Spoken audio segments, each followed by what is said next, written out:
परम मंगल में परात्पर अखिलेश्वर अकारण करुणा वरुणालय भक्त वांछा कल्पतरु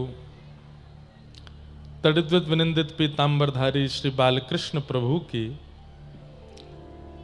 श्री जगन्नाथ महाप्रभु की वांग्मयी शब्दमयी प्रतिमूर्ति हम आप सबके मध्य में विराजमान श्रीमद् भागवत महापुराण को बारंबार प्रणाम। मंच पर विराजमान परम पूजनीय प्रातस्मरणीय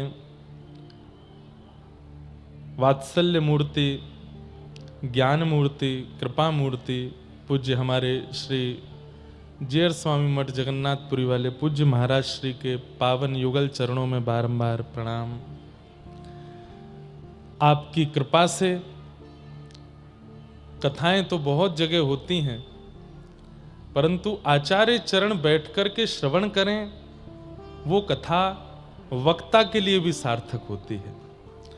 हर जगह कथा होती है, हजारों की तादाद में लोग कथा सुनने आते हैं, पर उन कथाओं में श्रोता का उद्धार, श्रोता का कल्याण हो रहा होता तो वक्ता का भी है, परंतु जहां आचार्य चरण बैठ करके श्रवण कर रहे होते हैं वहां विशेष रूप से वक्ता के ऊपर कृपा होती है। इसका अनुभव आप कर सकते हैं। अगर महाराज जी 10 मिनट के लिए उठ के जाएंगे तो 10 मिनट की जो कथा होगी ना, उसका विषय कुछ और होगा, लेकिन महाराज जी सन्मुख बैठे होंगे तो उसका संपूर्ण विषय ही कुछ और हो जाएगा। और ये हम अनुभव कर रहे हैं जब से हम बैठे तब से ही। श्रोताओं का मुखमंडल, श्रोताओं का समूह कथा करवाता है वक्ता से। किस प्रकार के श्रोता हैं, कैसे विचार, कैसे भाव उनके चित्त में हैं। लेकिन जब एक विशिष्ट महापुरुष सन्मुख बैठ जाते हैं तो संपूर्ण कथा उनके मनोभाव से होती है। तो ऐसे महाराज जी हमारे बीच बैठे हैं, इन्हीं की कृपा से कटनी में ये कथा का क्रम श्री रंगनाथ प्रभु के चरणों में, श्री हनुमान जी के चरणों में हो रहा है। आप महाराज जी चाहते तो कथा जगन्नाथपुरी में भी हो सकती थी, हमको और आनंद आता। पुरी में दर्शन भी होते, कथा भी होती। महाराज जी चाहते तो नैमिषारण्य में भी कथा का क्रम हो सकता था, महाराज जी चाहते तो वृंदावन में भी हो सकता था। महाराज जी जहां चाह लेते वहीं कथा हो जाती। लेकिन महाराज जी के हृदय में भाव था कि ये सौभाग्य कटनी वालों को मिलना चाहिए, इसलिए ये कथा कटनी में हो रही है। और इतनी अच्छी व्यवस्था, इतनी अद्भुत व्यवस्था, सब गाड़ियों के लिए, लोग बागों के लिए, आने जाने में किसी को दिक्कत ना हो। नहीं तो अधिकतर कथाएं खूब बड़ी बड़ी होती हैं, अब व्यवस्था बैठने की, लोगों की मारकाट मची है, लड़ाई झगड़े चल रहे हैं, एक दूसरे को उठापटक चल रही है, गाड़ियों की, बाइकों की खड़ी होने की व्यवस्था नहीं है। लेकिन पूरी व्यवस्था इतनी अद्भुत, हम तो व्यवस्था से बड़े प्रसन्न हैं। पहली बात तो, और ये महाराज जी की आज्ञा से हुआ। महाराज जी बोले मेरो लाला है, या को मतलब ये नहीं कि व्यवस्था में कोई कमी छोड़ें, हमारो लाला है, बाकी व्यवस्था खूब बढ़िया करो। सबसे बड़ी बात, श्रोताओं के लिए बहुत उत्तम व्यवस्था है। किसी को कोई कष्ट या किसी प्रकार का कुछ कथा सुनने में असुविधा नहीं होनी चाहिए। कई जगह कथाएं होती हैं, वहां इतनी संख्या में लोग, महाराज जी अब आजकल हम कह देते हैं कि भाई पंडाल में जगह बच जाए चलेगा, लेकिन पंडाल के बाहर लोग बिना कथा सुने चले जाएं, ये नहीं होना चाहिए। कई जगह कथाएं ऐसी होती हैं तो हम कहते हैं कि भाई बड़ी जगह रखो, मारकाट नहीं मचे, भागदौड़ नहीं हो जाए, लोगों को बैठने को। तो लोग बाग ऐसे व्यंग कर देते हैं, महाराज जी पंडाल तो जो है पुष्पक विमान है, जितने श्रोता आएंगे बढ़ता चला जाएगा। लेकिन जब श्रोताओं की संख्या बढ़ती है तो फिर अव्यवस्था हो जाती है। परंतु मैं देख पा रहा हूं इतने सारे श्रोता आ रहे हैं, बैठ गए, आते जा रहे हैं, सबके लिए उत्तम व्यवस्था, किसी को कोई कष्ट ना हो कथा सुनने में, सबके लिए आने जाने का भी मार्ग बिल्कुल सुगम है, प्रशासन की भी अच्छी व्यवस्था है। तो श्रोताओं के लिए और वक्ताओं के लिए, सबके लिए उत्तम व्यवस्था ये बात का प्रमाण देती है कि कार्यकर्ता कितने मनोयोग से लगे हैं, और कार्यकर्ताओं के ऊपर जो कार्यकर्ताओं के अधिपति हैं उनका भाव कितना शुद्ध रहा होगा। तो ये कथा के पूरे जो नियोजन करता वो तो महाराज जी हैं, परंतु इतना सुंदर व्यवस्थित सब कार्यक्रम। अभी तो दूसरा ही दिन है आज, अभी तो 4-5 दिन की कथा और शेष है। खूब आनंद से नंदोत्सव होगा, गोवर्धन पूजा होगी, सब भाव होंगे, खूब आनंद आएगा। तो बस वही हमको सुख है कि महाराज जी के सानिध्य में कथा कह रहे हैं। कथाएं सब जगह की आप सुनिएगा, पर कटनी में कुछ विशेष ही आएगा भाव, इसलिए यहाँ की ध्यान से सुनिएगा, क्योंकि महाराज जी बैठे हैं। मंच पर विराजमान समस्त विप्रवृंद, सन्मुख विराजमान समस्त विप्रवृंद, यहाँ विराजमान समस्त विप्र ब्रह्मचारी वृंद, सन्मुख सब कथा के गंधर्वजन, आप सभी श्रोता भाई बंधु मातृशक्ति, कटनी निवासी, जबलपुर निवासी, आसपास के क्षेत्रों से आए हुए सब वैष्णवों को बहुत बहुत जय श्री कृष्ण। जय श्री कृष्ण।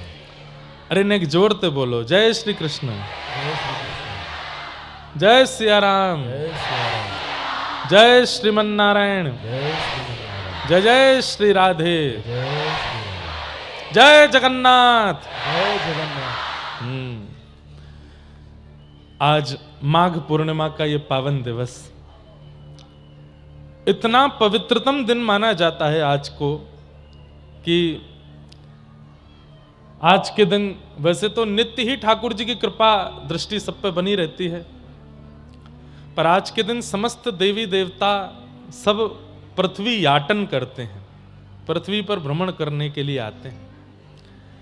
और जब कोई भ्रमण पर निकलता है तो वो अच्छी वस्तु देख करके उस वस्तु की प्रशंसा अपने प्रियजनों से जाके करता है। बहुत ध्यान से सुनिएगा। आप लोग घूमने के लिए गए, कहीं भी महाकाल गए, ओमकारेश्वर गए, दर्शन भ्रमण करने के लिए बद्रीनाथ गए, तो जब लौट करके आते हैं तो जो नहीं गए उनसे चर्चा करते हैं, और चर्चा में आप सबसे पहले अच्छा अच्छा क्या देखा और क्या विशिष्टतम दर्शन हुआ उसकी चर्चा जरूर करते हैं। सब लोग इधर देखो, ध्यान से सुनो। आज के दिन बहुत महत्व है, लेकिन आज के दिन पृथ्वी पर देवता याटन करते हैं, भ्रमण करते हैं, देखते हैं एक एक व्यक्ति, एक एक नगर, एक एक स्थान। तो कहीं ना कहीं जब लौट करके जाएंगे तो नारायण भगवान से जाकर के पृथ्वी की स्थिति बताएंगे।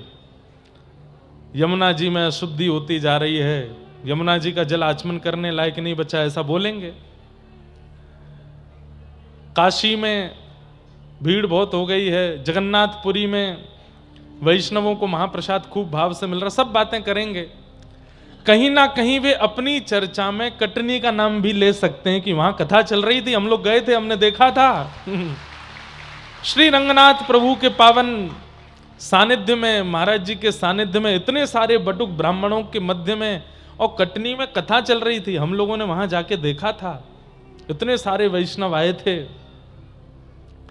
तो कहीं ना कहीं उनकी चर्चा में ये स्मृति में जरूर जाएगा कि वहां कथाएं तो भारत में बहुत जगह हो रही हैं, सब जगह की चर्चा वे करेंगे, लेकिन उनके बहाने कटनी की भी चर्चा तो हो ही जाएगी। अगर ये कथा आज के दिन यहाँ नहीं चल रही होती, माघ पूर्णिमा के दिन कटनी में कथा नहीं होती, तो शायद आज देवता नारायण प्रभु से कटनी का स्मरण नहीं करते, कुछ देखा ही नहीं यहाँ पे। लेकिन आज जब कथा का दर्शन किया होगा तो उनके चिंतन में, स्मरण में, और ठाकुर जी के कानों में कटनी का नाम तो पहुंचा होगा। तो इसलिए बड़भागी हैं ये अपने आप ही। पहले बहुत बार तिथियां बदल चुकी हैं इस कथा की, पहले नवंबर में होनी थी, फिर कभी और गई, कभी और गई, लेकिन ये अपने आप ही, हमने पंचांग देख करके तो दी नहीं थी, लेकिन ये अपने आप ही ऐसा योग बना कि माघ पूर्णिमा स्वतः ही कथा के मध्य में आ गई है। तो ये सब आप सबका सौभाग्य है, इतने ब्राह्मणों का दर्शन, ऐसे महापुरुष का दर्शन, कथा का श्रवण। और एक बात कहूं, ब्राह्मण महापुरुष वैष्णवों का दर्शन तो एक बात है, अगल बगल वाले आप श्रोताओं को भी अभी अब देख रहे हो ना, ये श्रोता भी इस वक्त पूजनीय है, इनको भी प्रणाम करो। अपने अगल बगल वाले इनको सबन को वंदन करो, वाह भैया तुम दिखे हमको बड़ी कृपा, आज माघ पूर्णिमा पे आपको प्रणाम करते हैं, क्योंकि कथा के श्रोता हो इसलिए पूजनीय हो, वंदनीय हो। तो कटनी में खूब आनंद से आज द्वितीय दिवस, कल बहुत विलंब हुआ था कथा को, लेकिन बड़े आनंद से सब प्रारंभ हुआ। महात्म की चर्चा हम लोग कल श्रवण कर रहे थे, तो कल समय बहुत ज़्यादा हो गया था, इसलिए हमने बहुत जल्दी जल्दी विषय को पूर्ण किया। लेकिन एक बहुत सुंदर सुनने योग्य विषय है महात्म का, उसको थोड़ा कह के प्रथम स्कंद में हम प्रवेश करेंगे। परम पूजनीय प्रातः स्मरणीय श्रीमद् भागवत के सचल विग्रह अनंत श्री विभूषित श्री रामानुज प्रपन्नाचार्य गुरु जी, हमारे दादा गुरुदेव, पूज्य पिताजी को जिन्होंने शिक्षा अध्ययन कराया, श्री रामानुज गुरु जी, और पूज्य गुरुदेव भगवान पूज्य पिताजी की दीक्षा जहां से हुई वहां महाराज जी विराजमान हैं। हमारा जीयर स्वामी मठ हमारा गुरु स्थान है। तो वहां के पूज्य बड़े महाराज जी जिन्होंने रंगनाथ मंदिर की यहां कटनी में स्थापना महाराज जी के कर कमलों से हुई, परम पूजनीय प्रातः स्मरणीय परम वंदनीय अनंत श्री विभूषित श्री गरुणध्वजाचार्य जी महाराज, आप में से कई कटनी वासियों ने उनके दर्शन किए होंगे। यहां बैठे कई यजमान परिवार के लोग और रंगनाथ मंदिर से जुड़े हुए लोगों ने महाराज जी का दर्शन किया होगा। उन्हीं महाराज जी के हम नाती शिष्य हैं। उनके दीक्षा, उनसे दीक्षा पूज्य पिताजी की हुई और फिर पिताजी से 2015 में हमारी दीक्षा हुई। तो हमारे दादा गुरुदेव का स्थान हो गया एक प्रकार से रंगनाथ मंदिर कटनी का, और हमारे पूज्य श्री दादा गुरुदेव के रूप में जिनका स्नेह हमको मिलता है, ऐसे पूज्य महाराज जी इतना प्रेम इतना स्नेह देते हैं कि हमको माँ कहने का मन होता है कभी कभी कि हमारी मैया हैं, हमारी माता जी हैं, इतना स्नेह देते हैं। तो हमारे दादा गुरुदेव पूज्य पिताजी के शिक्षा गुरुदेव श्री रामानुज गुरु जी इस विषय पे बहुत सुंदर प्रवचन करते थे। मैंने प्रवचन नहीं सुना, पर उनका प्रवचन लिखा हुआ कहीं पढ़ा था, इसलिए मेरे को लगा कि आज इस विषय को मैं जरूर सुनाऊं। आत्मदेव के जब कोई संतान नहीं थी तो उनकी पत्नी अपनी सहेली के पुत्र को ले आई जिसका नाम रखा धुंधुकारी। आत्मदेव को नहीं पता था कि ये सहेली का पुत्र है। आत्मदेव को लगा ये 1 साल के लिए मायके गई थी, जब गई थी तो गर्भ से थी, आई हैं तो बालक लेके आई हैं, उसी का नाम धुंधुकारी रखा। धुंधुकारी बड़ा होकर के जब उपद्रवी हो गया और पूरे घर में कलेश करने लगा, माता पिता पर हाथ तक उठाने लगा, तब मां ने तो कुआं में कूद के प्राण त्याग दिए और पिता ने घर छोड़ दिया। ऐसे घर में क्या रहना जहां बालक ही नरक बना देता हो। हमारी बात बहुत ध्यान से सुनिएगा, जितने भी बालक यहां बैठे हैं, माता पिता का सम्मान बहुत किया कीजिए। कई बार माता पिता यदि आपके मन के प्रतिकूल भी हैं तो भी उनका सम्मान कीजिए। मातृ पितृ भक्ति ये भक्ति का सबसे पहला स्वरूप है। धुंधुकारी जब अपने माता पिता का अपमान करने लगा तो मां ने प्राण त्याग दिए, पिताजी घर छोड़ के चले गए। उस समय गाय के गर्भ से जिन्होंने जन्म लिया गोकर्ण जी महाराज, उन्होंने अपने पिताजी को ज्ञान उपदेश किया, उसे गोकर्ण गीता कहते हैं। 2 श्लोक हैं और इन 2 श्लोकों पर रामानुज गुरु जी जो भाव कहते हैं वो अद्भुत है, इसलिए आप लोग बहुत ध्यान से सुनिएगा। किसी व्यक्ति को अगर दुखी होने से बचना है तो इन 2 श्लोकों को ध्यान से सुन लीजिए। आप कभी दुखी नहीं हो सकते, पर संसार में ऐसा कोई व्यक्ति नहीं है जो दुखी ना हो। यहां हजारों की तादाद में लोग बैठे हैं, कोई प्रमाणित करके नहीं कह सकता। हां, भीड़ देख करके कोई हाथ उठा के जरूर कह दे कि मैं सुखी हूं, मुझसे ज्यादा सुखी कोई नहीं, पर प्रमाणित रूप से उसका जीवन भी देखा जाएगा तो वह भी दुखी है। दीन कहे धनवान सुखी, धनवान कहे सुख राजा को भारी, राजा कहे महाराजा सुखी, महाराजा कहे सुख इंद्र को भारी, इंद्र कहे चतुरानन को सुख, ब्रह्म कहे सुख विष्णु को भारी, तुलसीदास विचार कहे हरि भजन बिना सब जीव दुखारी। महाराज, ठाकुर जी ने जिसके पैर नहीं दिए, कई लोग ऐसे हैं जो पैर से चल नहीं पाते, बचपन में पोलियो हुआ या पैर किसी कारण से नहीं है, वो कहते हैं कि पैर वाले कितने खुश हैं जिनके पैर हैं, चल के पानी पी लेते हैं, चल के परिक्रमा कर लेते हैं। सब लोग बहुत ध्यान से सुनिएगा, इधर देखिए। तो जिसके पैर नहीं है वो कहता है पैर वाला कितना खुश है, चल लेता है, घूम लेता है। लेकिन जिसके पास पैर हैं वो कहता है कि साइकिल वाला ज्यादा सुखी है। क्यों? चलना नहीं पड़ता, पैडल मारता है, पहुंच जाता है।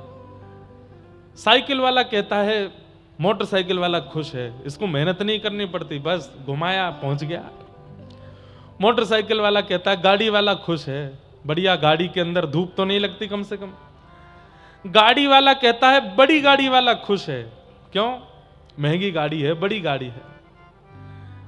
बड़ी गाड़ी वाला कहता है हेलीकॉप्टर वाला खुश है, यहां से मैहर जाने में 2-2.5 घंटे लगते हैं, हेलीकॉप्टर वाला 20 मिनट में पहुंच जाता है। हेलीकॉप्टर वाला कहता हवाई जहाज वाला खुश है।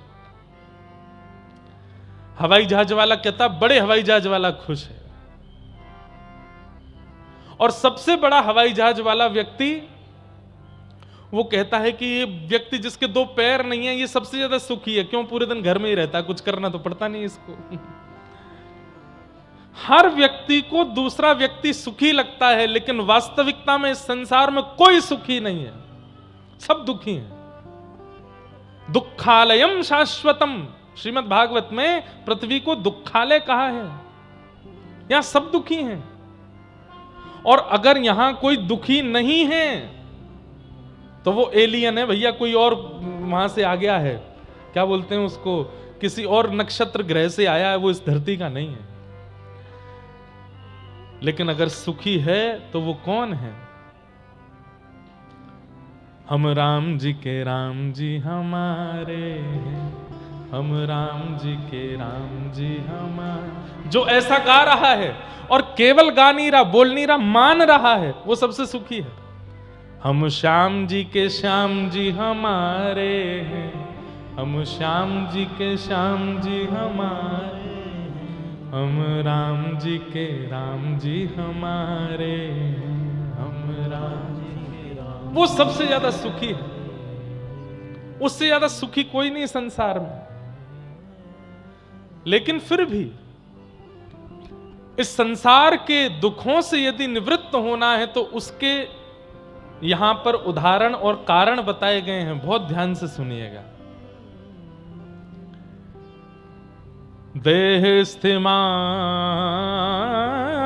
सरुधिरे भिमतिं त्यजत्वं, जाया सुता दिशु सदा ममतां विमुञ्च, पश्यानिशं जगदिदं क्षणभङ्गुनिष्ठं, वैराग्यरागरसिको भवभक्तिनिष्ठः।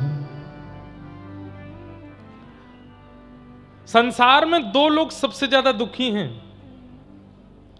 पहला वो जिसके अंदर अहम है, और दूसरा वो जिसके अंदर ममत्व है।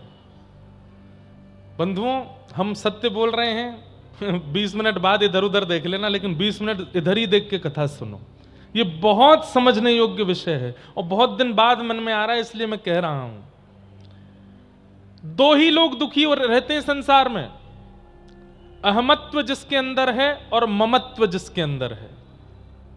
तीसरा, इन दोनों के परे व्यक्ति कोई दुखी नहीं। आप जितने लोग दुखी हैं सबका मेरे सामने नाम लेके आओ, ये इस कारण से दुखी, इसका कारण चाहे जितने भी हों, खोज करने पर 2 ही चीज निकल के आएंगी, अहमत्व और ममत्व। अहमत्व किसे कहते हैं? कि मैं कुछ हूं, ये जिसने मान लिया वो दुखी है। मैं कुछ हूं, ये जिसने स्वीकार कर लिया वो व्यक्ति दुखी है संसार में। तुम कुछ नहीं हो।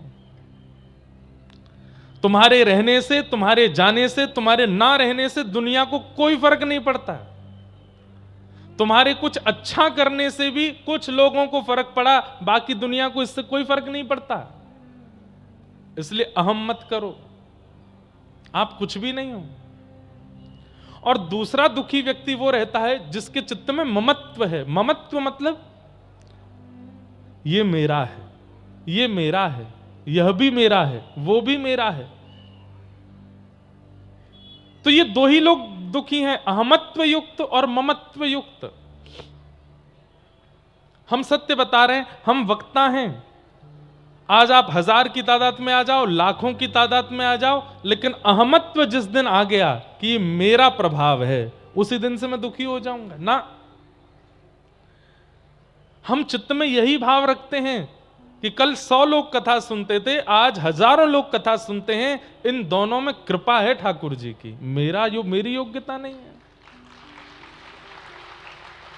कल मुझे तैयार भी रहना पड़ेगा, क्योंकि आज नहीं तो कल, कल नहीं तो 10 साल बाद, 10 नहीं तो 50 साल बाद एक समय ऐसा आएगा फिर से 50 लोग ही कथा सुनने वाले हैं। उस समय मुझे दुखी नहीं होना है। क्यों? अहमत्व करूंगा तो वो काल भी दुख देगा, और अहमत्व अब भी नहीं करूंगा तो कैसी भी परिस्थिति आ जाए दुखी नहीं हो सकता मैं। आप अभिमान क्यों करते हो कि आप कुछ हो? तो आज ही अपने शरीर को आज्ञा देना, हे शरीर, तुझे हमने घी खिलाया, तुझे हमने दूध पिलाया, तुझे हमने रसगुल्ला खिलाया, तुझे हमने गुलाब जामुन खिलाया, तुझे हमने प्रयाग में स्नान कराया, तुझे हमने जगन्नाथपुरी दर्शन कराया, हमने तेरे लिए इतना किया, तू हमारे लिए एक काम कर बस। शरीर बोलेगा क्या? बूढ़ा नहीं होना, चल हमारी इतनी बात मान ले, अब तू बूढ़ा नहीं होना, जहां है वहीं रुक जा, 25 पर रुक जा, 30 पर रुक जा, 35, बस इससे ऊपर नहीं जा, अब ऐसे ही रहे। शरीर मानेगा आपकी बात? तो फिर जो आपके वश में नहीं उस पर अभिमान कैसा? अभिमान उस पर किया जाता है जो आपके कंट्रोल में हो। अभिमान उस पर किया जाता है जिस पर आपका अधिकार हो। आपका खुद के शरीर पर अधिकार नहीं है तो आप इस पर अभिमान कैसे कर सकते हो? महाराज जी ने मुझे गोद में खिलाया है, मैं छोटा सा गोद में महाराज जी के, मैं, ये मेरा सौभाग्य कि मुझे महाराज जी ने गोद में लिया। पर अब अगर महाराज जी चाहें कि लाला मेरी गोद में आ जा नहीं आ पाऊंगा। क्यों? ये शरीर चाहता नहीं है कि हम एक स्थिरता में रहें। ये बदलता रहता है, बढ़ता रहता है, हर दिन नष्ट होता रहता है, और आप इसको रोक नहीं सकते। बड़े से बड़े योग कर लीजिए, बड़े से बड़े साधन कर लीजिए, अन्न छोड़ दीजिए, जल छोड़ दीजिए, कितनी भी सिद्धियों को प्राप्त कर लीजिए, लेकिन आपका शरीर आपके वश से फिर भी बाहर जाएगा। तो फिर इस पर अहमत्व क्यों?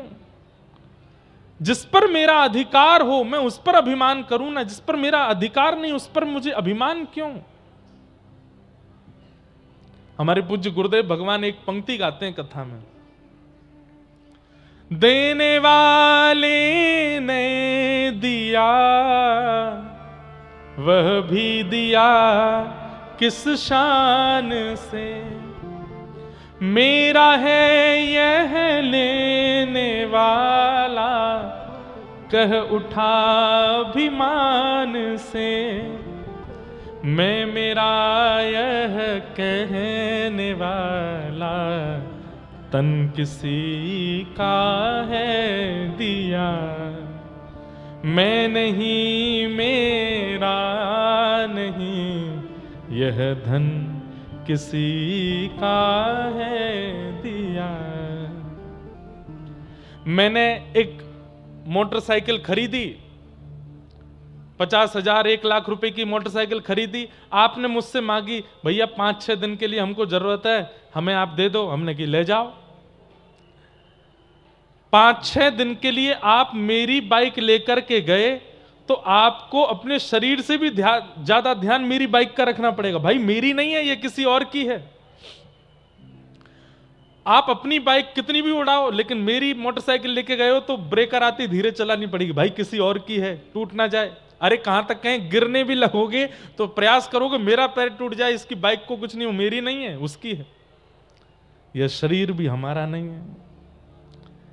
हमारा होता तो हमारे वश में रहता, हमारा होता तो हमारे अधिकार में रहता। यह शरीर हमें अपने कल्याण करने के लिए ठाकुर जी ने दिया कि जाओ चलो इस शरीर को लेकर के तुम अपना कल्याण कर लो। लेकिन हम इस पर अपना अधिकार मान बैठे हैं, जो मन चाहता है इसको खिला देते हैं, जहां मन चाहता है इसको ले जाते हैं, जहां मन चाहता है इसको लिटा देते हैं, जो मन करता है वो इसको पिला देते हैं। ठाकुर जी जब हमको देखते हैं तो ठाकुर जी को बड़ी पीड़ा होती है, बता मैंने दियो, अपने कल्याण करने के लिए मैंने इसको शरीर दिया, मतलब जैसे बाइक कोई दे रहा है और ये अपना मान के कितना अधिकार चला रहा है उसके ऊपर। ठाकुर जी को पीड़ा होती है, इसलिए इस पर बहुत अधिकार मत मानिए।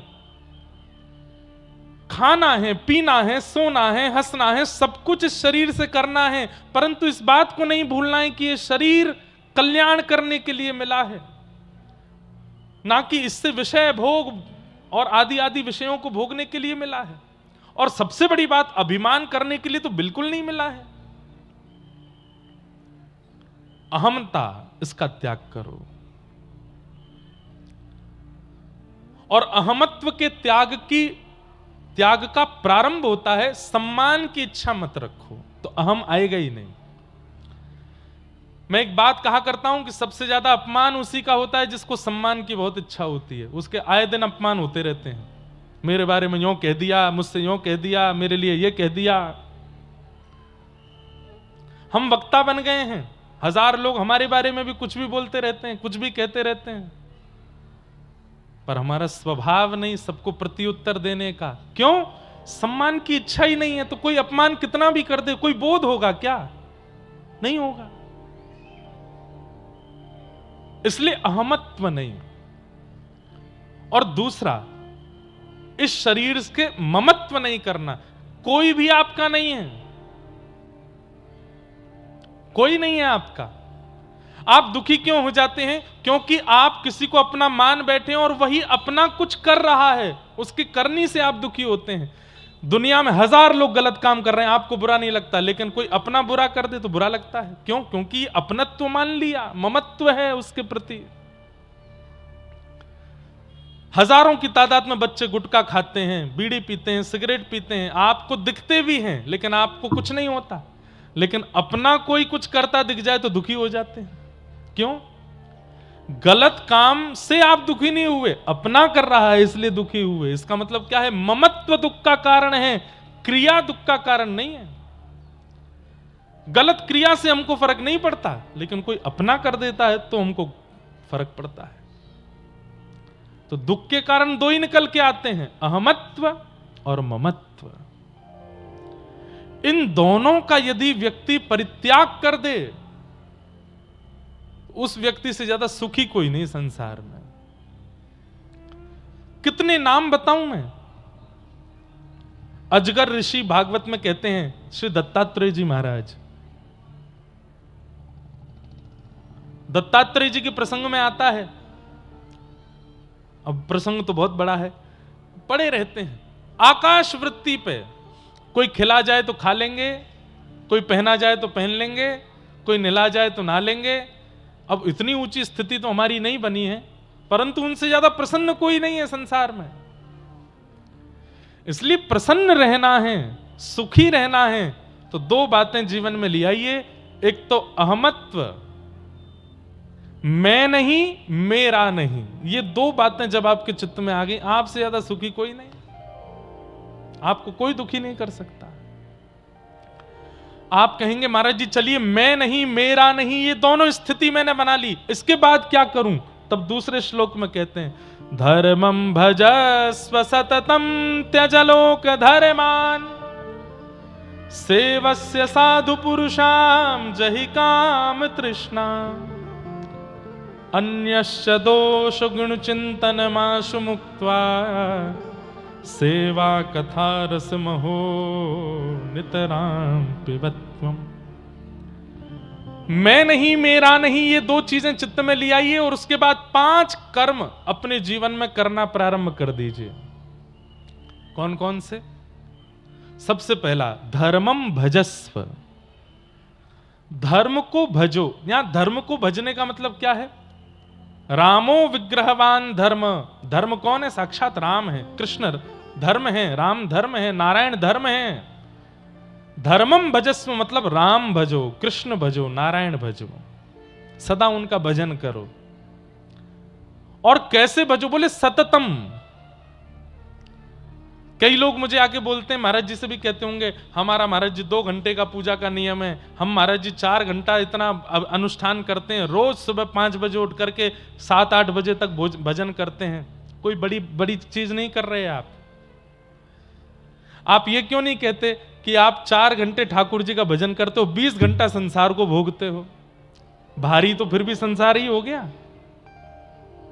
अगर पडले में नापा जाए तो 4 घंटे का भजन, 8 घंटे का भजन, 11 घंटे का भजन, उसके बाद भी संसार ही तो है बाकी के समय पर। इसलिए गिनाया मत कीजिए कि आप आधा घंटा करते हैं, 2 घंटा करते हैं, 4 घंटा करते हैं। नहीं, उससे पता चलता है कि 4 घंटे का भजन है, इसका मतलब बाकी के 20 घंटे तो संसार ही है। सततम 24 घंटे मन में विश्वास और बुद्धि में चिंतन करते रहो। घर से बाहर हो, घर के अंदर हो, काम में हो, स्कूल में हो, कॉलेज में हो, ऑफिस में हो, कहीं भी हो, चिंतन चलता रहे। हमारे परिचय के एक व्यक्ति हैं, उन्होंने अपने फोन में 24 घंटे का अलार्म लगा रखा। हर घंटे में फोन में अलार्म बजता है और अलार्म बजता है 1 मिनट। ध्यान से सुनिएगा, 24 घंटे का अलार्म है, हर घंटे में अलार्म बजता है। और जितनी देर अलार्म बजता है, चाहे ब्रह्मा जी सामने बैठे हों, वो नेत्र बंद करते हैं और ठाकुर जी को याद करते हैं। मेरे से बोले, महाराज जी हर क्षण तो नहीं बन पाता, लेकिन हाँ 24 घंटे में हर घंटे ठाकुर जी को याद करता हूं, ठाकुर जी का स्मरण करता हूं। अब उनकी आदत ऐसी हो गई है, रात्रि में भी 10 बजे सोते हैं, 4 बजे उठते हैं, तो 10 से 4 बजे तक भी हर घंटे अलार्म बजता है। और जितनी बार अलार्म बजता है, स्वप्न में भी ठाकुर जी को याद करते हैं, ठाकुर जी का स्मरण करते हैं। धर्मम भजस्व, धर्म को भजो। और कैसे भजो? बोले सततम, भजते रहो। ठाकुर जी का स्मरण एक क्षण के लिए भी चित्त से जाना नहीं चाहिए। धर्मम भजस्व सततम त्यज लोक धर्मान। अब ये बात कई लोगों को अनुचित लगेगी, लेकिन सुन लीजिए, लोक धर्म का त्याग करो। लोक धर्म क्या है? अरे बुआ जी बुरा मान गई हैं, उनको मनाना है, जीजा जी रूठे बैठे हैं, फूफा जी के मुंह में से आवाज नहीं निकल रही है, चाचा जी रूठ गए, ये रूठ गए, वो रूठ गए, ये सब। अच्छा, रूठे नहीं भी हैं तो उनको मनाने के लिए जी रहे हैं, वो नहीं रूठ जाएं, घर वाले प्रसन्न रहें, माता पिता सुखी रहें, पत्नी नाराज ना हो, बच्चे दुखी ना हो। ये लोक धर्म है, इनको मनाने से कोई फायदा नहीं है। वो ना रूठे, बस इसका ध्यान रखो। ठाकुर जी ना रूठे आपसे। रूठे चाहे राजा, वासे कछु न काजा, एक तू ही महाराजा, और कौन पास जाएंगे। रूठे चाहे भाई, वासे कछु ना भलाई, एक तू ही है सहाई, और कौन को सराएंगे। रूठे चाहे शत्रु और मित्र आठों याम, एक तेरे चरणन के नेह को निभाएंगे। जग सारा झूठा, एक तू ही है अनूठा, रूठ जाए चाहे सारा जग, पर तू ना रूठा चाहे। आप मत रूठो। मीराबाई से सब रूठ गए थे, पति रूठ गए, ससुर जी रूठ गए, सासू मां रूठ गई, ननद रूठ गई, मेवाड़ के लोग रूठ गए, मेड़ता के लोग रूठ गए, कई वैष्णव रूठ गए, कई संत रूठ गए, लेकिन ठाकुर जी नहीं रूठे। इसलिए मीराबाई आज तक जीवित हैं सबके चित्त में। गोस्वामी तुलसीदास जी महाराज अवधि सामान्य लिपि में उन्होंने रचना कर दी मानस की। कभी उठा के देखिएगा इतिहास, काशी में कोई ब्राह्मण गोस्वामी जी के द्वारा लिखी गई मानस जी को स्वीकार करने को राजी नहीं था। गोस्वामी जी बोले कि मैंने कितना अच्छा लिखा है, मैं ये पूछने नहीं आया हूं, बस मेरे ग्रंथ को एक बार देख लीजिए कि मैंने ठीक तो लिखा है ना।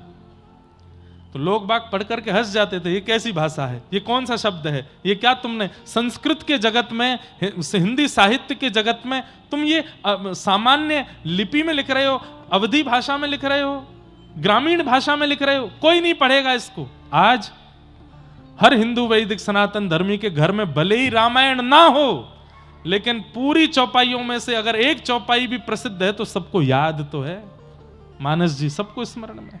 अच्छा चलिए, मानस जी नहीं भी याद है। राम दुआरे तुम रखवारे, होत ना आज्ञा बिन पसारे, सब सुख लहे तुम्हारी शरणा, आपन तेज समारो आपे, तीनों लोक हाथ पे कापे, भूत पिशाच निकट नहीं आवे,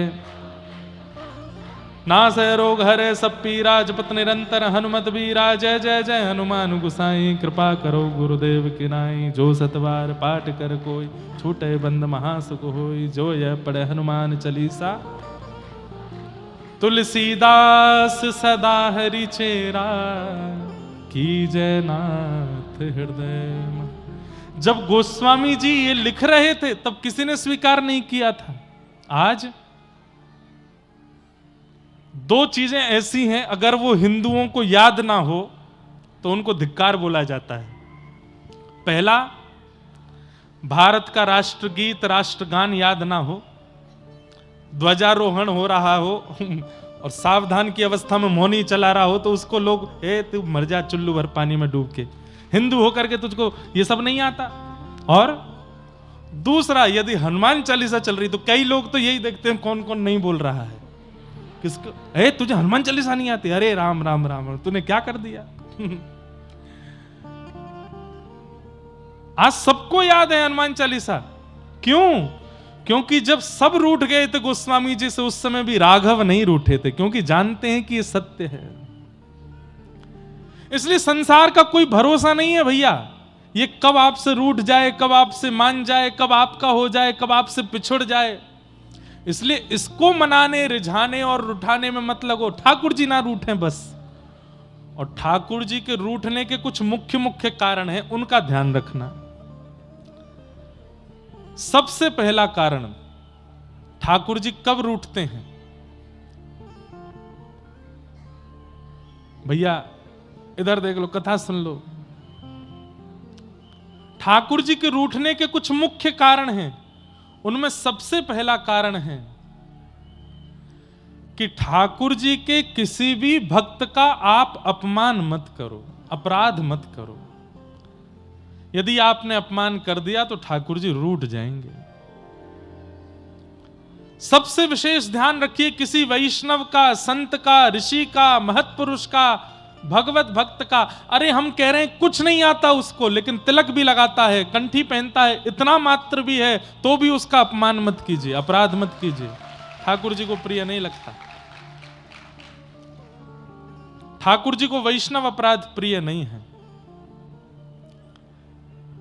महाराष्ट्र में भगवान पंढरीनाथ विराजमान हैं, जिनको विट्ठल भगवान कहते हैं। उनके एक भक्त हुए जिनका नाम था चोखो मेला। क्या नाम था? चोखो मेला। तो चोखो मेला एक किसान परिवार में जन्मे थे और बहुत ऊंची जाति के नहीं थे। पर ठाकुर जी को इन सब से फर्क नहीं पड़ता कि आप कौन से कुल के हो, कौन सी जाति के हो, कौन सी प्रजाति के हो। आप मानव भी नहीं हो ना, तो भी गजेंद्र भी बन गए तो भी वो रक्षा करने आएंगे। वो इतना विचार नहीं करते। तो चोखा मेला जी जो थे, चोखो मेला ऊंचे कुल में नहीं जन्मे थे। बचपन से ठाकुर जी का इतना चरित्र सुना कि एक दिन अपने बगीचे के कुछ फल तोड़ करके ले गए ठाकुर जी के लिए।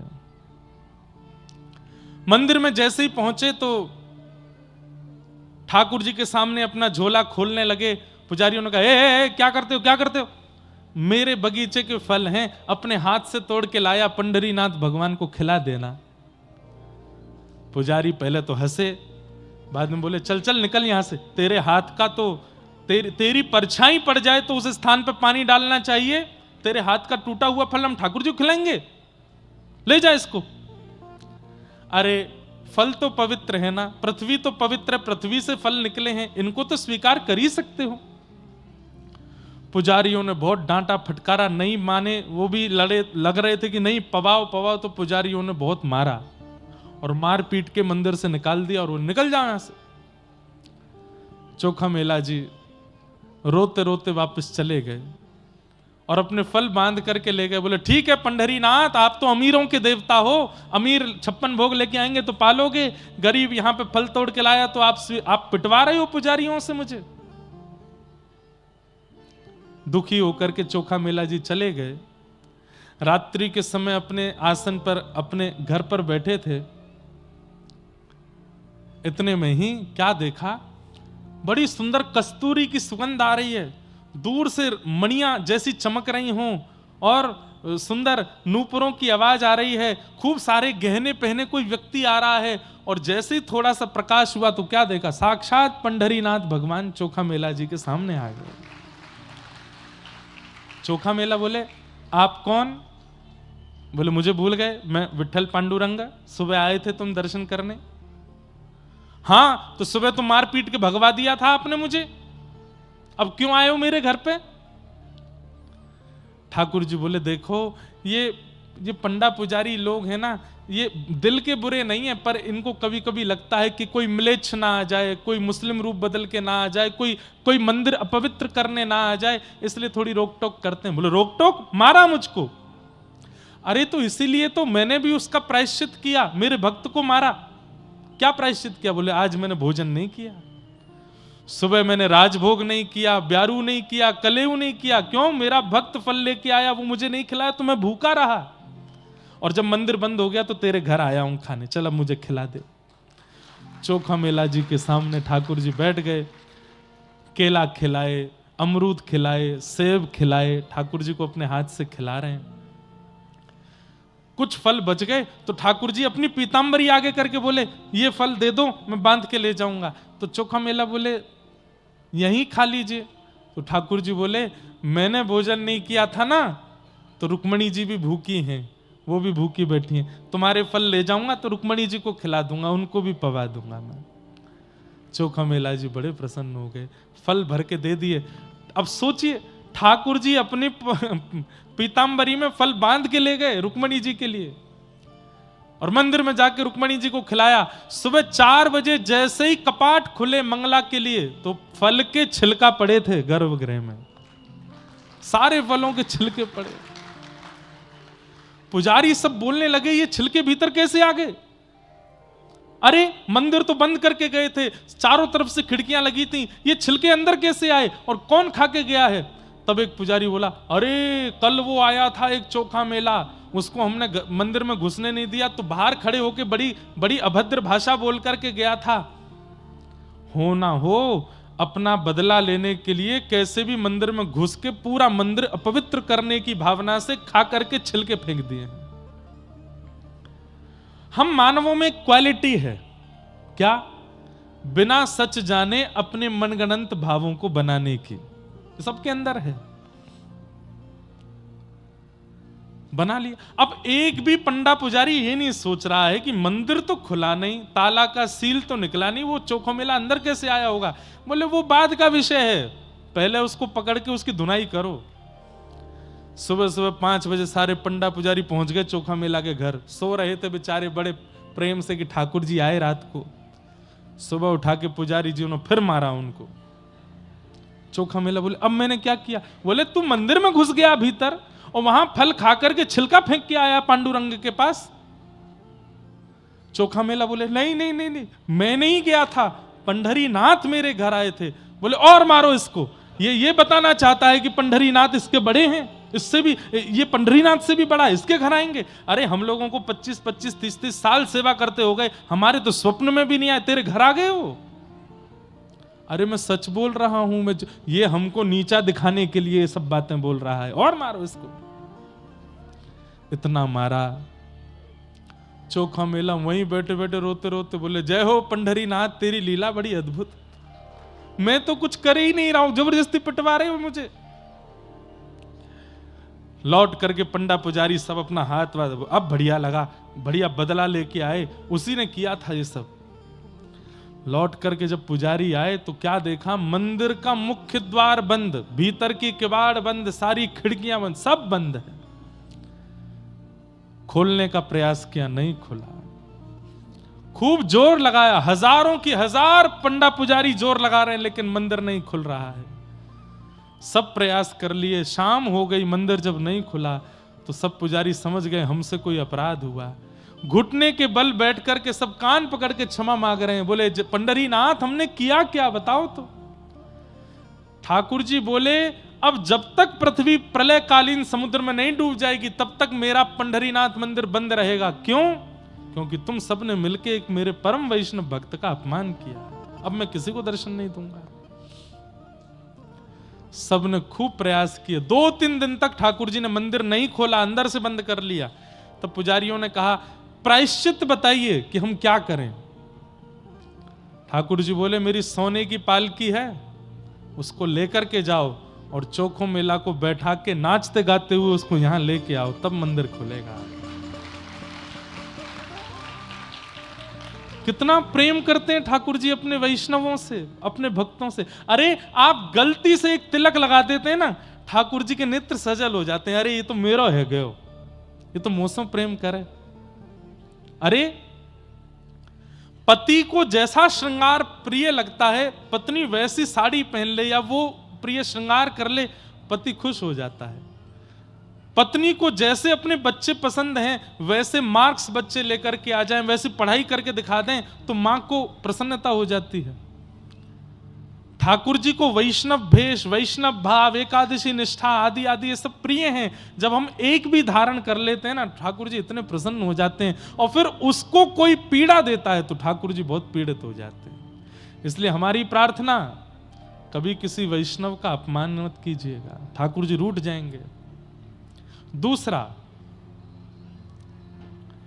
कभी किसी धाम का अपमान मत कीजिएगा। जगन्नाथपुरी गए, वृंदावन गए, द्वारिका गए, किसी ने पूछा कैसा लगा, अरे बहुत भीड़ थी वहां तो, अरे महाराज इतनी कोहनी पड़ी, कोई व्यवस्था नहीं है, इतनी गंदगी, ये था वो था। ठाकुर जी बोलते हैं मैंने बुलाया तो नहीं था, क्यों आए? मेरा धाम, मेरा तीर्थ मुझे प्रिय लगता है, तुम क्यों उसका अपमान कर रहे हो? ठाकुर जी के धाम का अपमान नहीं, वैष्णव का अपमान नहीं, ब्राह्मणों का अपमान नहीं, संतों का अपमान नहीं। इस पूरे में आपको ठाकुर जी का नाम नहीं, ठाकुर जी के बारे में अगर 2 बात आप गलत बोल दोगे ना, उनको बुरा नहीं लगेगा, पर उनके जनों के बारे में कुछ मत बोलो, ठाकुर जी को वो सहन नहीं होता। इसलिए वैष्णव अपराध लग गया है आपको, इसका प्रमाण क्या है? कथा में नींद आना, कथा में मन ना लगना, सत्संग में, परिक्रमा में, धाम जाने में, प्रसाद में स्वाद ना आना, नीरस लगना, भक्ति की संबंधी वस्तुओं में नीरसता का आना, ये इस बात का प्रमाण है कि ठाकुर जी आपसे रूठ गए हैं। आप जो काम करते हो वो काम बन नहीं पाता, इसका मतलब ये नहीं ठाकुर जी रूठ गए ना, अभी भाग्य में नहीं है, जब होगा तो हो जाएगा। आप चलते चलते गिर गए तो इसका मतलब ये नहीं ठाकुर जी रूठ गए हैं। आपने कोई बहुत सुंदर व्यवस्था की और वो कार्य ठप हो गया, इसका मतलब ये नहीं ठाकुर जी रूठ गए हैं। हम लोग कह देते हैं दुकान खोली चली नहीं, अरे भगवान नाराज बैठे हैं मुझसे तो पता नहीं किस बात, ना ठाकुर जी नाराज नहीं, अभी आपका भाग्य नहीं है। ठाकुर जी नाराज हैं, इस बात का प्रमाण क्या है कि महाप्रभु जगन्नाथ सामने खड़े हैं लेकिन आपको दर्शन करने में आनंद नहीं आ रहा, तो समझो ठाकुर जी रूठे हैं। कथा चल रही है और आप कथा में बैठ करके बस ये सोच रहे कब पूरी होगी, कब जाऊं, मन नहीं लग रहा है, समझो ठाकुर जी रूठ गए हैं। आप प्रसाद पा रहे हैं और प्रसाद में लग रहा है इसमें तो नमक ही नहीं है, इसमें तो नींबू ही नहीं डाला, ठाकुर जी को ऐसे ही भोग लगा दिया, समझो ठाकुर जी रूठ गए हैं। किसी संत महापुरुष को देख करके लगे इनमें ज्यादा प्रभाव नहीं है, वो वाले महाराज जी ज्यादा अच्छे हैं, समझो ठाकुर जी रूठ गए हैं। तिलक लगाने में लगे छोटा ही लगा दीजिए, इतना बड़ा पूरा माथा भरने लगा दो, समझो ठाकुर जी रूठ गए हैं। घर पे पंडित जी पूजा कराने के लिए आए, पंडित जी 5 मिनट में करा दो, कितनी देर की पूजा है? 25-30 मिनट लगेगा। नहीं नहीं, 5 मिनट में जल्दी जल्दी वाला करा दो। समझो ठाकुर जी रूठ गए। भगवत क्रियाओं में मन ना लगना, रुचि ना लगना, आनंद का संवर्धन ना होना, इस बात का प्रमाण है कि ठाकुर जी आपसे रूठ चुके हैं। इसलिए ये सब रूठ जाएं कोई बात नहीं, वो नहीं रूठना चाहिए। अपनी क्रिया, अपनी व्यवस्था, अपना स्वभाव, अपना नियम ऐसा निर्माण करो कि वो आपसे कभी ना रूठें। तो धर्मं भजस्व सततम त्यज लोक धर्मान, सेवस्य साधु पुरुषाम जहि काम तृष्णाम। बहुत समझने वाली बात।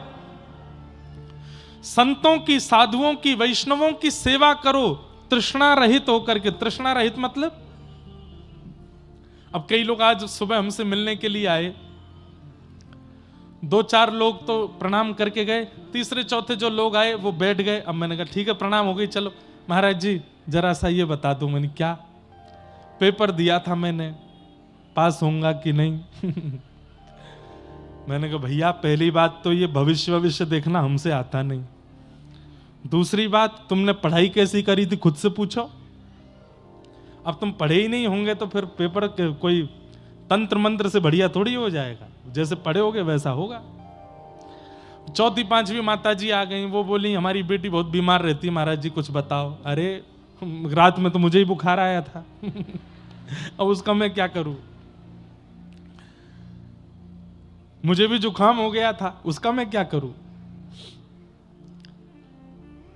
वैष्णवों के पास, कथा वक्ताओं के पास, ब्राह्मण पंडितों के पास, साधु संतों के पास कामना रहित होकर के जाइए।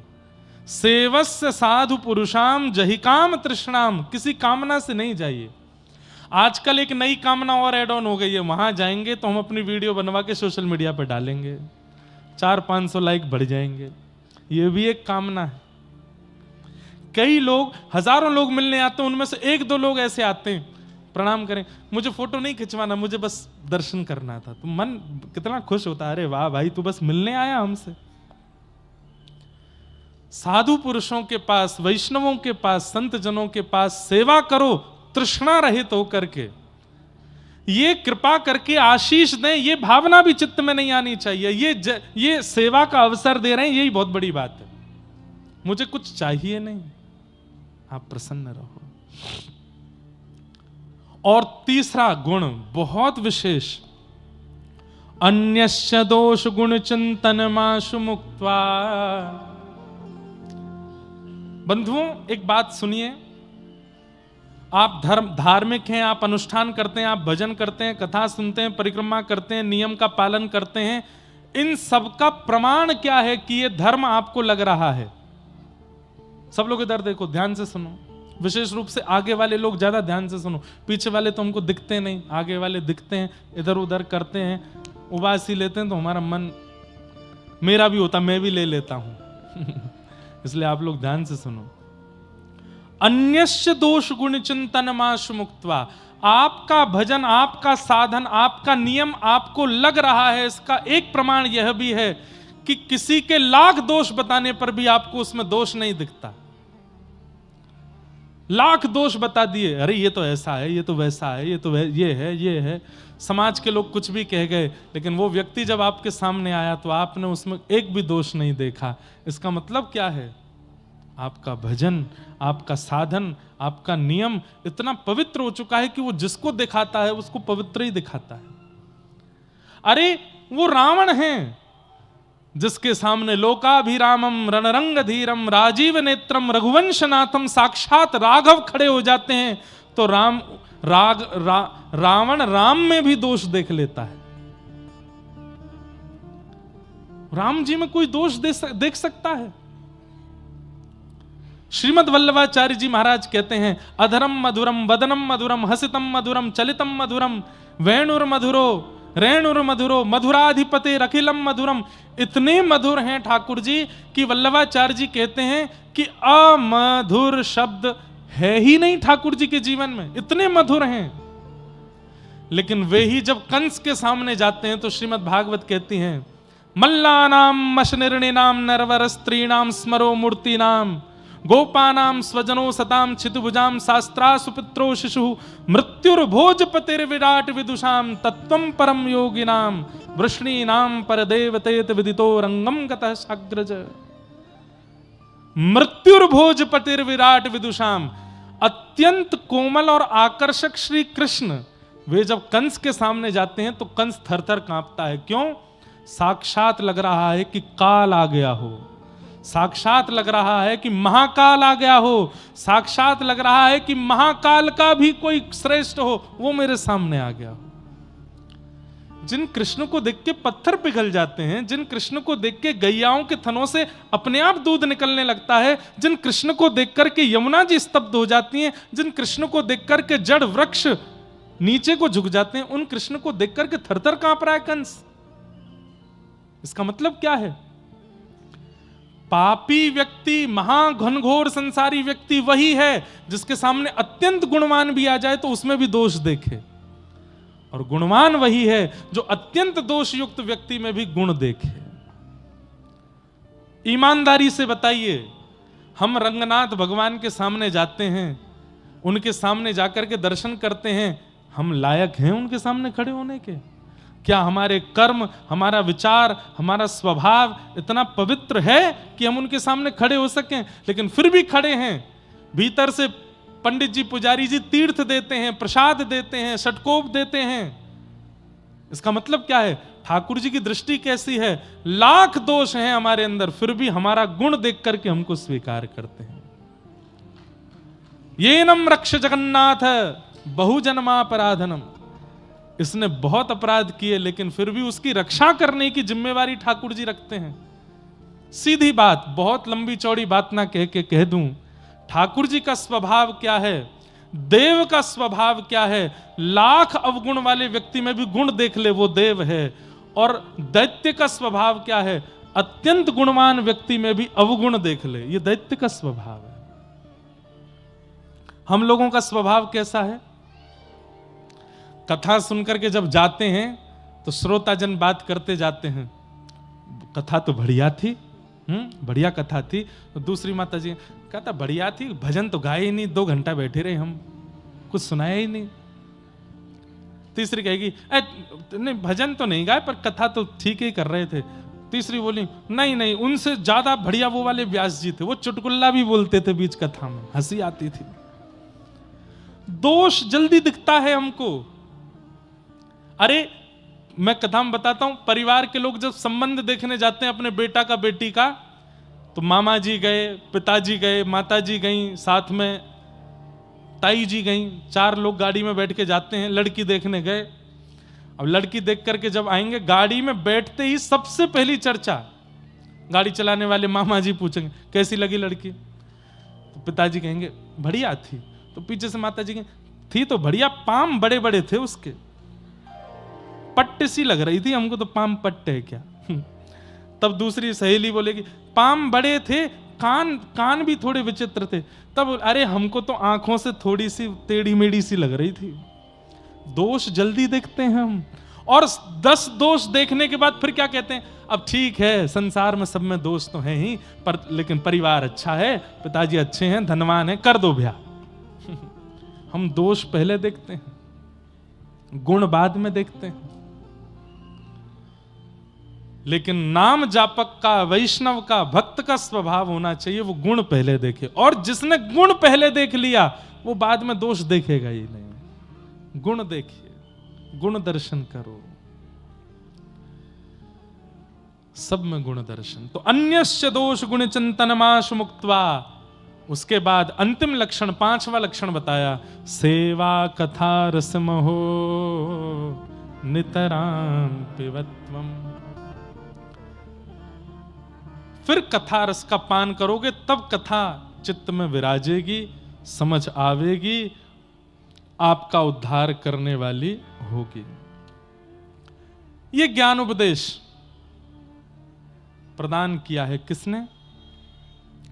श्री गोकर्ण जी महाराज अपने पिताजी से कह रहे हैं, धर्मम भजस्व सततम त्यज लोक धर्मान सेवस्य साधु पुरुषाम जहि काम तृष्णाम अन्यस्य दोष गुण चिंतन मास मुक्त्वा सेवा कथा रसमहो नितराम पिबत्वम। इस कथा रस को पीते रहो। बोले कितना पिए? बोले पीते ही रहो, नितराम पिबत्वम। बंधुओं, आपने ये तो कटनी वालों का सौभाग्य, 1.5 महीना पहले भी हम आए थे, 1.5 महीना के अंदर दोबारा आ गए। 1.5 महीना हुआ, 2 महीने हो गए हैं, 1.5 ही हुआ ना। कौन से नवंबर में आए थे, अब फरवरी का प्रारंभ है आज से। तो यहां तो बार बार कथाओं का क्रम बन रहा है, बार बार संत जन, बार बार ऋषि जन, बार बार ऐसे महत्पुरुष जन, बार बार कथा वक्ता गण आ रहे हैं। हम कह रहे हैं कि हम अगर 2-4 हफ्ता बाद फिर आ जाएं, फिर से आओ कथा सुनने। एक बार में मन भरना नहीं चाहिए। आ नहीं रहा हूं मैं इतनी जल्दी आ तो नहीं रहे हैं, पर अगर बाय चांस आ भी जाएं तो ये मन में भाव नहीं आना चाहिए कि सुन तो लई हमने, कितनी बार सुने, ये महाराज जी को कुछ काम नहीं, आते ही रहते हैं 1.5-2 महीना में आ ही जाते हैं। अरे नितराम पिबत्वम, सुनते रहो, सुनते रहो, सुनते रहो जब तक तन में प्राण है। कटनी शहर में आप जब तक रह रहे हो, इस शहर के परकोटे में कोई भी कथा वक्ता व्यास आ जाए, आपका नियम होना चाहिए मुझे जाना ही है, सुनना ही है। चाहे वो व्यास जी श्रेष्ठ हैं, अश्रेष्ठ हैं, 1 मिनट के लिए जाना है, जाना जरूर है, सुनना है। ये सुनना मत छोड़िए। श्रवणम कीर्तनम विष्णु स्मरणम पाद सेवनम अर्चनम वंदनम दास्यम सख्य आत्मनिवेदनम। सुनकर के कल्याण हो जाएगा। और भैया कथा रस सुनी नहीं जाती, पी जाती है। पिबत भागवतम रसमालयम मोहर हो रसिका भुवि भावुका।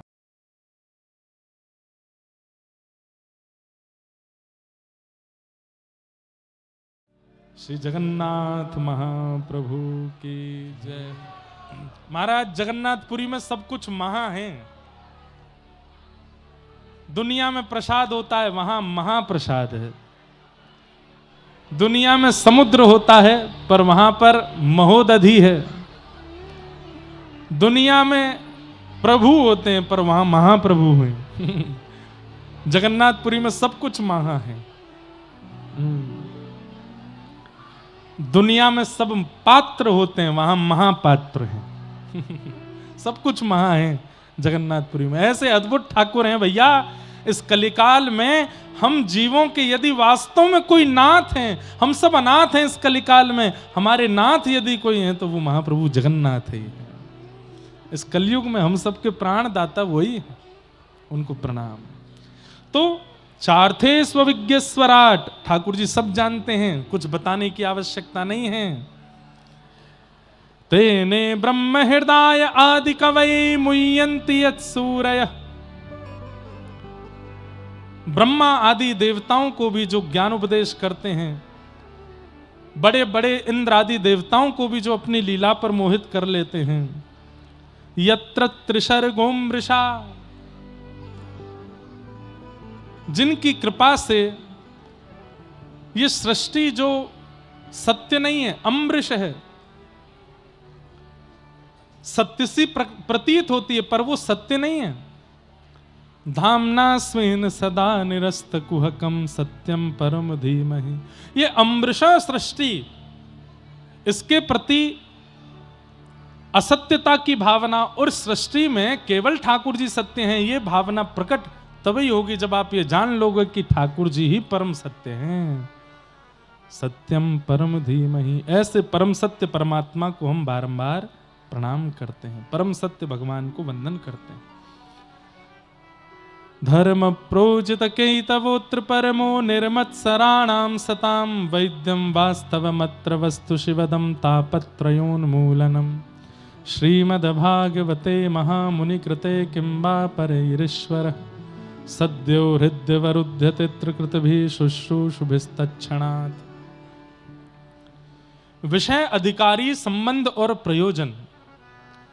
श्रीमद् भागवत कथा कराने का, सुनने का, करने का विषय क्या है? परम धर्म का उद्दीपन होना। धर्म और परम धर्म में अंतर है। इन संसार में रहने के लिए, मान प्रतिष्ठा यश वैभव प्राप्ति के लिए जो हम कर्म करते हैं, सत्कर्म करते हैं, वो सब धर्म कहलाते हैं। पर भगवत प्राप्ति के लिए जो हम क्रिया करते हैं वो परम धर्म कहलाता है। आप तिलक लगाते हैं, शिखा रखते हैं, धोती पहनते हैं, धर्म का पालन करते हैं, गुरु आज्ञा मानते हैं, माता पिता की सेवा करते हैं, सब धर्म हैं। पर इस धर्म को करने से आपका यह लोक सुधरेगा, पर उस लोक की प्राप्ति के लिए और उस परमात्मा की प्राप्ति के लिए आपको परम धर्म करना पड़ेगा। परम धर्म किसे कहते हैं?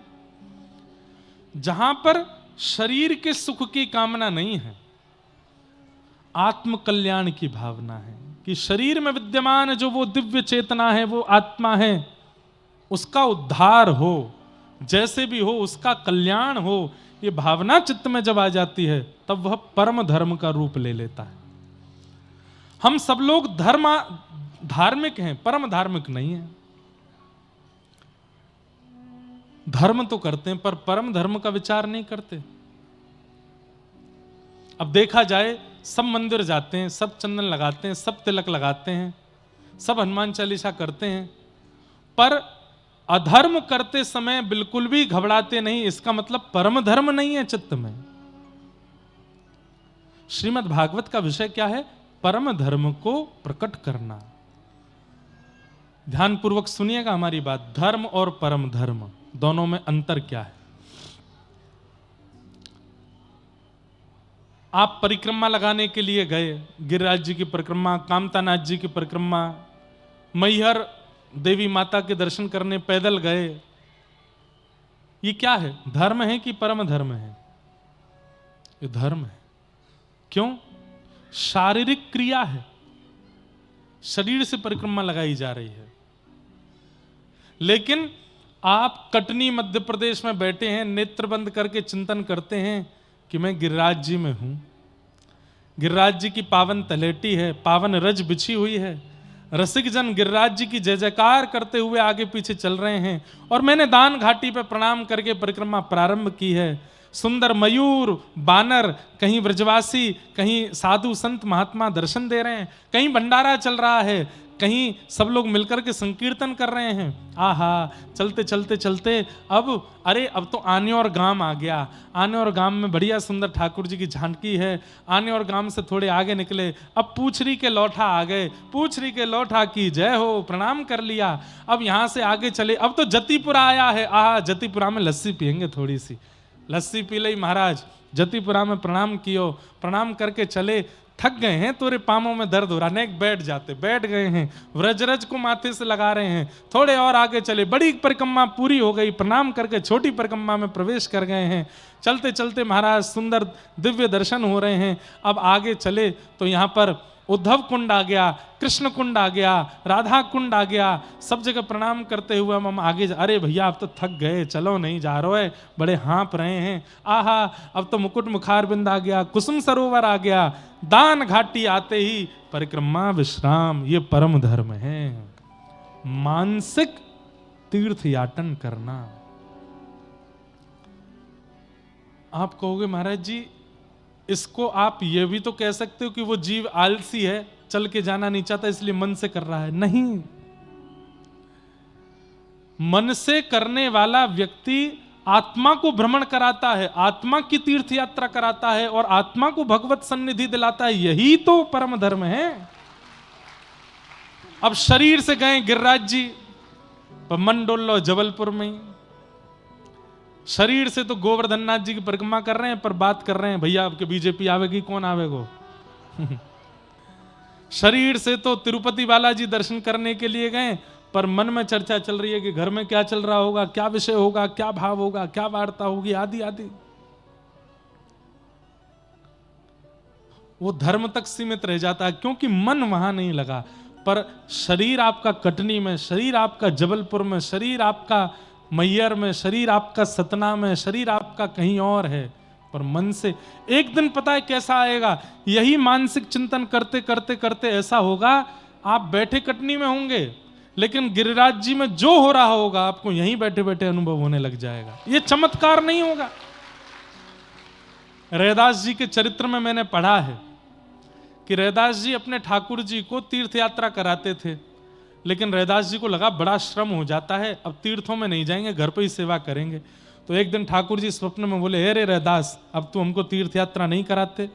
रैदास जी बोले, गाड़ी घोड़ा है नहीं, बहुत पुरानी बात है, महीनों तो यात्रा में ही निकल जाता था। तो रैदास जी ने कहा, जय जय, मानसिक तीर्थ यात्रा कराऊंगा आपको।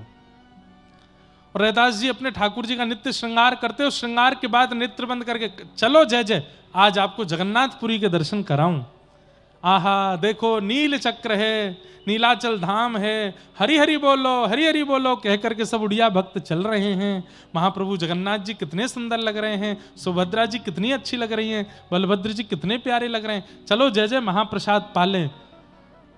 मानसिक चिंतन महाप्रसाद का करते थे, जब नेत्र खोलते तो सामने पत्तल पर महाप्रसाद प्रकट हो जाता था रैदास जी के। अरे आप कहोगे ये भी चमत्कार है, तो एक और बात सुनो। एक बार रैदास जी बोले, जय जय, बहुत गर्मी पड़ रही है, अब की बार बद्रीनाथ चलते हैं, वहां ठंडक है। ठाकुर जी का श्रृंगार किया, अपनी कुटिया में बैठे हैं गांव में, जेठ का महीना, गर्मी पड़ रही है, लू चल रही है गरम गरम, और रैदास जी कह रहे हैं जय जय चलो बद्रीनाथ चल रहे हैं। आहा, गंगा जी को प्रणाम किया, हरिद्वार से आगे निकले, ऋषिकेश आ गया। अब ऋषिकेश के बाद अब देखो यहाँ पर ये कर्ण प्रयाग, रुद्र प्रयाग, देव प्रयाग सब पार करते हुए जगन्नाथपुरी पहुंच गए। जय जय, 100 लोड़ ले, बहुत झाड़ो पड़ रहा है, बर्फ पड़ रही है चारों ओर से। जैसे ही बद्रीनाथ का चिंतन करते तो गांव में भी बर्फीली हवा चलने लग जाती। गांव के लोग समझ जाते, जरूर रैदास अपने ठाकुर जी को बद्रीनाथ ले गया होगा, तभी बर्फ गिर रही है। कहने का अभिप्राय क्या है?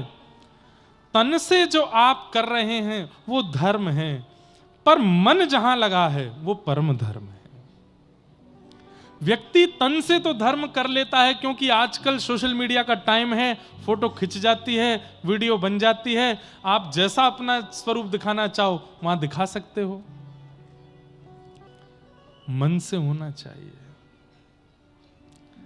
काशी विश्वनाथ हो, जगन्नाथ हो, द्वारिकानाथ हो, बद्रीनाथ हो, सबका तो प्रचार कर दिया आजकल के क्रिएटर्स, सोशल मीडिया इन्फ्लुएंसर्स ने। वो धर्म तो कर रहे हैं, पर परम धर्म तो मन से होता है, मानसिक रूप से होता है। श्रीमद् भागवत क्या कराती है? श्रीमद् भागवत आपके चित्त में परम धर्म का बीज बो देती है। फिर तन से ज्यादा आपको मन से क्रिया करना अच्छा लगता है, मन से उपस्थित होना अच्छा लगता है। दूसरी बात, भागवत का विषय, पहली बात क्या है कि परम धर्म सिखाती है भागवत। दूसरी बात, श्रीमद् भागवत सुनने और कहने का अधिकार किसको है? बहुत ध्यान से सुनिए सब लोग। श्रीमद् भागवत सुनने कहने का अधिकार किसको है? तब कहते हैं निर्मत्सराणाम सताम, जिसके चित्त में मात्सर्य दोष नहीं है। मात्सर्य दोष किसको कहते हैं? 4 प्रकार के दुख होते हैं। कर्म से दुखी, समय से दुखी, स्वभाव से दुखी और दूसरे के सुख से दुखी। कोई व्यक्ति कर्म से दुखी होता है, ऐसे काम किए हैं कि दुख आता ही रहता है। कोई व्यक्ति समय से दुखी रहता है, समय खराब चल रहा है। कोई व्यक्ति स्वभाव से दुखी होता है। लेकिन इस संसार में सबसे ज्यादा संख्या है दूसरे के सुख से दुखी होने वालों की। वो दुखी क्यों है? क्योंकि उसने किसी को हंसते हुए देख लिया, इसलिए दुखी है। कि वो हंस क्यों रहा था, वो खुश क्यों है, वो प्रसन्न क्यों है, वो इतना आनंद में क्यों है, हमसे देखा नहीं जा रहा है। सुखी मत हो। उसके बाद वो लोग बोलते हैं ज्यादा हंसो मत, क्यों? नजर लग जाएगी आपको। नजर किनकी लगती है? जो आपके सुख से दुखी हैं। और ऐसे लोगों को इस शास्त्रीय भाषा में मात्सर्य कहा जाता है। कौन कहा जाता है? मात्सर्य। और मात्सर्य व्यक्ति जो होते हैं, ये कथा में चले जाएं, सत्संग में चले जाएं, प्रवचन में चले जाएं, ये साधु महात्माओं के पास चले जाएं, धर्म तीर्थों में चले जाएं, अनुष्ठान में चले जाएं, दान पुण्य कर आएं, इनको कोई लाभ होता ही नहीं है। क्यों?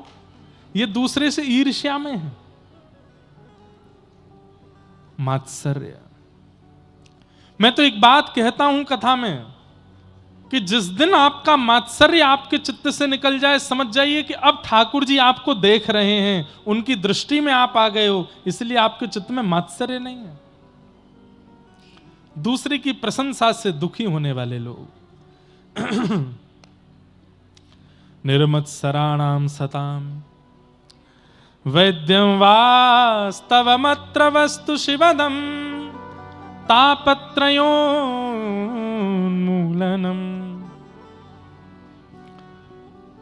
वैद्यम वास्तवमत्र वस्तु शिवदम। श्रीमद् भागवत क्या करती हैं? ठाकुर जी से आपका संबंध कराती हैं। और कैसा संबंध? बोले कल्याणकारी। ठाकुर जी आपको अपने कोई लगने लगे। हमारे श्रीमन रामानुजाचार्य भगवान के ठाकुर जी से 4 संबंध हैं, पिता, पुत्र, गुरु और शिष्य। श्री आचार्य चरण, जिस परंपरा में हम हैं, जिस परंपरा में पूज्य महाराज जी विराजमान हैं, हमारे परंपरा के आचार्य श्री रामानुजाचार्य जी भाष्यकार, शेषावतार, उनके ठाकुर जी से 4 संबंध हैं। एक ठाकुर जी से पिता का संबंध है, एक ठाकुर जी संपत कुमार भगवान से पुत्र का संबंध है, वेंकटेश भगवान के प्रति शिष्य का संबंध है। यहां जितने भी श्री वैष्णव बैठे हैं, अगर मैं इस बात को कह दूं तो इसमें कोई अतिशयोक्ति नहीं। वेंकटेश तिरुपति बालाजी भगवान हम श्री वैष्णवों के गुरु भाई हैं, हमारे गुरु भाई हैं। क्यों? आचार्य चरण से अष्टाक्षर मंत्र की विधि सुनी है उन्होंने। और श्री रंगनाथ भगवान, इनके प्रति गुरु भाव।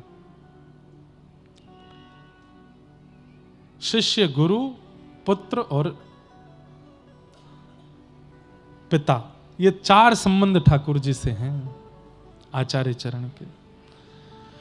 ठाकुर जी को अपना कोई संबंधी मानो। तो हे मोहे नाते अनेक,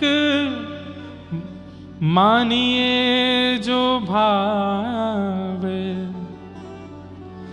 आजकल मैंने देखा है कई लोग ठाकुर जी के प्रति बालक भाव रखते हैं, तो कई लोग उनकी निंदा करते हैं कि भगवान को इन्होंने बच्चा समझ रखा है, भगवान को इन्होंने बालक समझ रखा है, भगवान को इन्होंने खिलौना बना करके रखा है।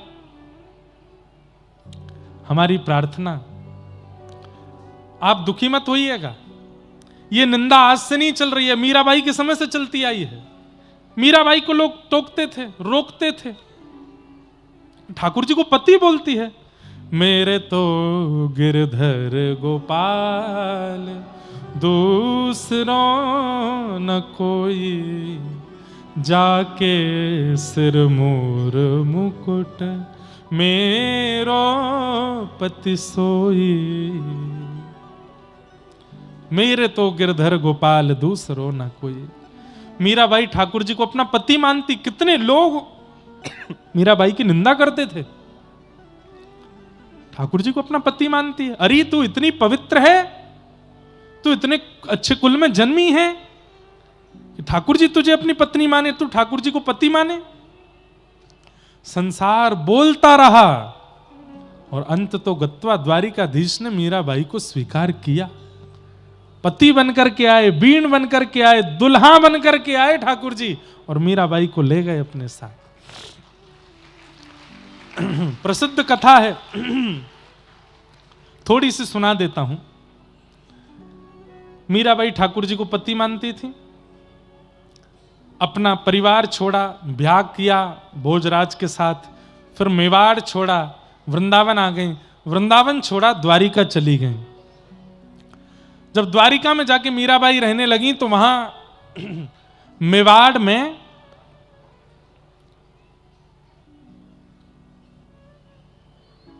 भुखमरी होने लगी। तब किसी तांत्रिक ने आके, ज्योतिषी ने आकर के बताया कि आपकी इस मेवाड़ भूमि को वैष्णव अपराध लगा है, इसलिए यहां पर वर्षा नहीं हो रही है, इसलिए यहां की जमीन जो है उससे अनाज उत्पन्न होना बंद हो गया है। बोले कौन से वैष्णव का अपराध हुआ? बोले मीराबाई का अपराध हुआ, उनको बुला के लाओ। तो मीराबाई को बुलाने के लिए मेवाड़ से हजारों ब्राह्मण गए, और सब ने कहा मेवाड़ की रक्षा के लिए आप वापस मेवाड़ चलो, क्योंकि जब तक आप मेवाड़ जाके मेवाड़ को क्षमा नहीं करोगे तब तक वहां पर खेती बाड़ी नहीं हो पाएगी। मीराबाई बोली अब मैं बहुत भटक ली हूं संसार में, मेवाड़ छोड़ा, मेड़ता छोड़ा, वृंदावन छोड़ा, अब मेरे जीवन के अंतिम समय में मैं द्वारिका आई हूं, अब मैं वापस नहीं जाऊंगी।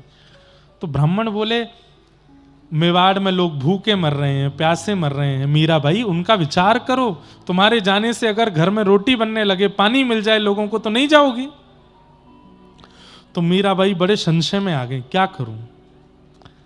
तब मीराबाई बोली, ठीक है, मैं कल ठाकुर जी से आज्ञा ले लेती हूं, अगर ठाकुर जी ने अब भी मुझे स्वीकार नहीं किया तो मैं चल दूंगी, और स्वीकार किया तो मैं ठाकुर जी में विलीन हो जाऊंगी, प्राण त्याग दूंगी। अगले दिन सुबह मंगला का बहुत अच्छा प्रसंग मैं सूक्ष्म में सुना रहा हूं। मीराबाई जैसे ही मंगला में द्वारिकाधीश के दर्शन करने गई, तो मीराबाई ने अपने जीवन का अंतिम पद गाया वहां पर, साजन ज्यों जानो सुध लीजो, साजन ज्यों जानो सुध।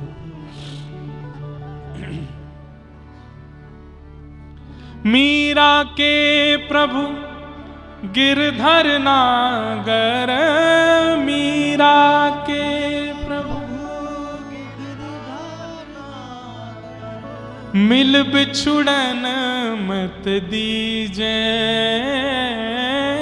मिल बिछुड़न मत दीजे, साजन ज्यों जानो सुध लीजे, साजन। बहुत सुंदर पद है, करुण प्रसंग है, लेकिन मैं ज्यादा नहीं। इस वर्ष के अंतिम दिनों में मतलब 29, 30, 31 दिसंबर 2026 3 दिन मीरा चरित्र है। आप लोग उसको लाइव सुनिएगा, बंबई में है। 29, 30 और 31 दिसंबर मीरा चरित्र बहुत सुंदर है, मीराबाई का चरित्र। तो मीराबाई ठाकुर जी से जाके कहती है, आपने मुझे इतना नचाया, 5 वर्ष की अवस्था से आपको भज रही हूं, गा रही हूं, आज मेरी मध्य अवस्था हो गई है, मैं वृद्धावस्था की ओर पहुंचने वाली हूं। मैंने अपने जीवन में कोई कुसंग नहीं किया, कुछ गलत वस्तु का सेवन नहीं किया, कोई पाप नहीं किया, कोई अपराध नहीं किया। आपने जैसा जीवन दिया सब स्वीकार किया। आपने कहा ब्याह करो, तो भोजराज के साथ विवाह किया, लेकिन पति पत्नी का कोई संबंध हमारा नहीं रहा। कुछ दिन बाद भोजराज की मृत्यु हो गई, उनकी मृत्यु का कलंक अपने माथे पर सहा मैंने, क्योंकि आपने कहा जैसा जीवन मिल रहा है सहो, सहती रही। और हर समय बस एक ही भाव था, अब आप मिलोगे, अब आप मिलोगे, नहीं मिले आप। मेरे ससुराल में मेरे पति चले गए, उसके बाद मेरी रक्षा करने वाले केवल मेरे ससुर जी थे, उनको भी आपने मुझसे दूर कर दिया, उनके प्राण चले गए। उसके बाद ननद ने, देवर ने, ये फिल्मों में गलत दिखाया गया कि मीराबाई के पति ने उनको उत्पीड़ना दी थी, नहीं। मीराबाई के पति भोजराज जी का अगर आपने चरित्र सुन लिया तो आपके नेत्र सजल हो जाएंगे। उनको पीड़ा राणा देते थे, उनके देवर, और वो भी बड़े भाई की मृत्यु के बाद। विष पिलाया, भरी समाज में मुझे अपशब्द कहे, मैंने सब सहती रही। क्यों? क्योंकि प्रतीक्षा थी कि आप मिलोगे। ससुराल छोड़ करके वापस पीहर आ गई, पीहर छोड़ करके वृंदावन चली गई, वृंदावन छोड़ के द्वारिका आ गई, केवल कि आप मिलोगे। और आज जब मैं आपसे मिलन की आश में अपनी आधी अवस्था निकाल चुकी हूं, तो ये मेवाड़ में भुखमरी हो गई, और वहां के ब्राह्मण आके यहां अनशन करके बैठे हैं कि मैं वापस जाऊं मेवाड़। और नहीं जाती हूं तो वहां के लोग भूखे मरते हैं, नहीं जाती हूं तो वहां के बच्चे प्यासे मरेंगे, और चली जाती हूं तो आप कब मिलोगे मुझे, मैं कब तक भटकती रहूंगी। और तब मीराबाई ने अंतिम शब्द कहा, मीरा के प्रभु गिरधर नागर, मीरा के प्रभु मिल बिछुड़न मत दीजे, मिल। अब मिलने वाली हूं मैं, मुझे दूर मत भेजो, मुझे दोबारा संसार में मत भेजो। या तो मुझे मिल जाइए या मेरे प्राण हरण कर लीजिए नाथ, अब मैं वापस नहीं जा सकती यहां से। और जैसे ही मीराबाई ने यह बात कही, सुबह सुबह मंगला का समय, हजारों वैष्णव खड़े थे, देखते ही देखते क्या देखते हैं कि गर्भगृह से दिव्य तेज प्रकट हुआ और दिव्य तेज में सेहरा पहन करके, बढ़िया सुंदर शेरवानी पहन करके दुल्हा राजा के रूप में द्वारिकाधीश प्रकट हो गए। क्यों? पति कहती है, मीरा पति कहती है, इसलिए ठाकुर जी दुल्हा बन करके आए। बन्नो मारो केसरियो, ठाकुर जी बन्ना बन के आए और बन करके आए और देखते रह गए सब लोग। मीराबाई का हाथ पकड़ करके गर्भगृह के अंदर ले गए। ठाकुर जी के श्री विग्रह में मीराबाई प्रवेश कर गई। पुजारी जी दौड़े मीराबाई को पकड़ने के लिए। साड़ी का अंतिम इतना सा छोड़ बाहर रह गया और मीराबाई ठाकुर जी में विलीन हो गए, ठाकुर जी में ही प्रवेश कर गए। कहते हैं आज भी ठाकुर जी के भीतर ही है मीराबाई। दुनिया ने स्वीकार नहीं किया मीराबाई के संबंध को। लोग तो सुनाते थे, लोग तो जब मीराबाई जाती थी ना तो मंदिर से माताएं बहनें अपने बच्चों को उठा उठा के भागती थी। अरे ये आ गई, अब ये गाएगी, अब ये नाचेगी, ठाकुर जी को पति पति कह करके पुकारेगी, हमारे बच्चों पर इसका दुष्प्रभाव पड़ेगा। किसी ने स्वीकार नहीं किया मीराबाई के संबंध को, पर ठाकुर जी ने स्वीकार किया। आज मीरा नाम लेने से चित्त पवित्र हो जाता है। आज मीरा का नाम लेने से गोपाल जी की याद अपने आप आ जाती है। कहीं भी सभा में नाम बोल दीजिए मीराबाई, तो व्यक्ति के चित्त में स्त्री का चिंतन नहीं होगा, व्यक्ति के चित्त में सुंदरता का स्मरण नहीं होगा, व्यक्ति के चित्त में भगवान की भक्त मीरा का चिंतन होगा, ठाकुर जी का चिंतन होगा। वैद्यम वास्तवमत्र वस्तु शिवदम। ठाकुर जी से संबंध बनाइए और उस संबंध को फिर निभाइए। ठाकुर जी को कुछ तो मानो और उसका ढिंडोरा मत पीटो। सबको मत बताओ कि आप ठाकुर जी को क्या मानते हो। सबको तो यही बताइए कि ये मेरे भगवान हैं, पर आप उन्हें क्या मानते हो ये केवल अपने तक सीमित रखो। उस संबंध का निर्वहन करो। हमारे अयोध्या में एक महाराज जी एक संत थे, वशिष्ठ कुल में जन्मे थे, राम जी को अपना चेला बोलते थे।